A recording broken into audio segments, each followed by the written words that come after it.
बिस्मिल्लाहिर्रहमानिर्रहीम। अस्सलाम वालेकुम। कैसे हैं आप सब लोग? Welcome to my YouTube channel. आज की जो हमारी रेसिपी है स्पेशल, बहुत ही मज़ेदार और ज़बरदस्त सी, क्योंकि ये टेंशन फ्री कर देने वाली रमज़ान आ रहा है, तो रमज़ान के लिए बहुत ही ख़ास मेन चीज़ ये होता है ना कि सबसे अहम जो चीज़ होती है वो होती है खट्टी मीठी सी मज़ेदार सी टेस्टी सी चटनी मिल जाए।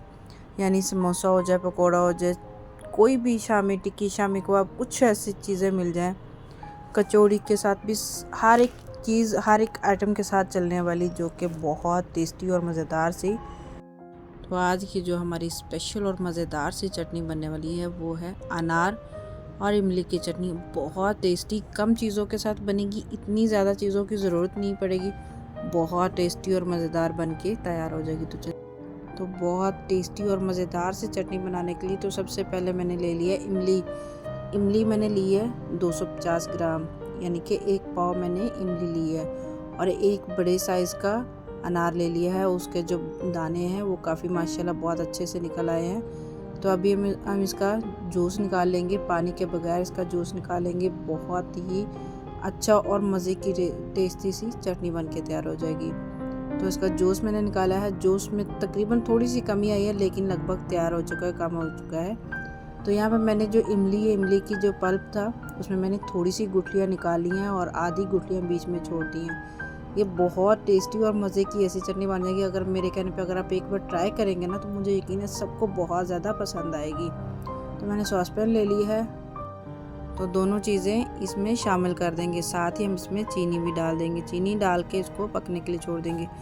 चीनी मैंने थोड़ी सी कम डाली है, यानी कि 250 ग्राम हमारी इमली थी और अनार भी लगभग करीब ही था, तो इसमें मैंने चीनी जो है वो 200 ग्राम डाली है। उसको पकने के लिए छोड़ देंगे। तो मैंने जो साबित काली मिर्च थी उसको हल्का सा दरदरा किया है, साबित नहीं डाली है और बिल्कुल बारीक पाउडर नहीं डाला है।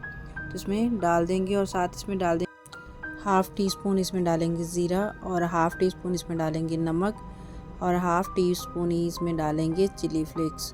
आप कम या ज़्यादा तीखा जितना आपको पसंद है उतना आप डाल सकते हैं। काली मिर्च का जो इसमें टेस्ट है ना, बहुत लाजवाब और टेस्टी मज़े का बना। इसमें जो आता है ना खट्टा मीठा, थोड़ा सा तीखा सा टेस्ट हो, वो चिली फ्लेक्स और काली मिर्च से बहुत ज़बरदस्त लगता है।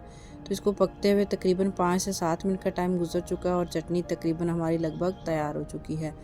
तो इस स्टेज पे अगर मैंने थोड़ा सा फूड कलर डाल दूँगी। फूड कलर इसलिए डाल रहे हैं क्योंकि इसका जब हमने अनार डाला, अनार का जूस डाला, तो इसका कलर थोड़ा सा चेंज खुद ब खुद हो चुका था, तो इसलिए मज़ीद इसका अच्छा और थोड़ा सा खूबसूरत सा रेड रेड सा कलर हो जाएगा और बहुत टेस्टी ये चटनी इतनी लाजवाब बन के तैयार होती है कि आप एक बार बनाएंगे ना तो मुझे यकीन है उंगलियां चाटते पे मजबूर हो जाएंगे और सभी को बहुत ज़्यादा पसंद आएगी। आप कोई और भी नहीं बना सकेंगे, इतनी मज़े की और टेस्टी बन के तैयार होती है। तो चटनी हमारी बन के तैयार हो चुकी है। तो अभी हम इसको साइड पे कर देंगे, ठंडा होने के लिए रख देंगे, यानी कि रूम टेम्परेचर पर आ जाएगी। चटनी को पड़े हुए तकरीबन आधे घंटे का टाइम गुजर चुका और इसका टेक्सचर देखें, यानी कि थोड़ी सी ज़्यादा अभी ये गाढ़ी हो चुकी है। इससे ज़्यादा अगर आप गाढ़ी करेंगे ना तो वो ज़्यादा अच्छी नहीं लगेगी, वो थोड़ी सी ज़्यादा लिक्विड में बहुत अच्छी लगती है।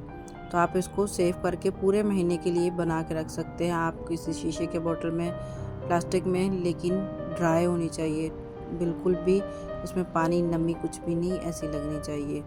तो अभी हम इसको एक बॉटल में जार में बंद करके रख देंगे। आप जितना मर्ज़ी चाहे इसको बना के रख लेंगे ना, ये ख़राब होने वाली नहीं। फ्रिज के बगैर भी आप इसको 2 से 3 माह आराम से इसको सेव करके रख सकते हैं।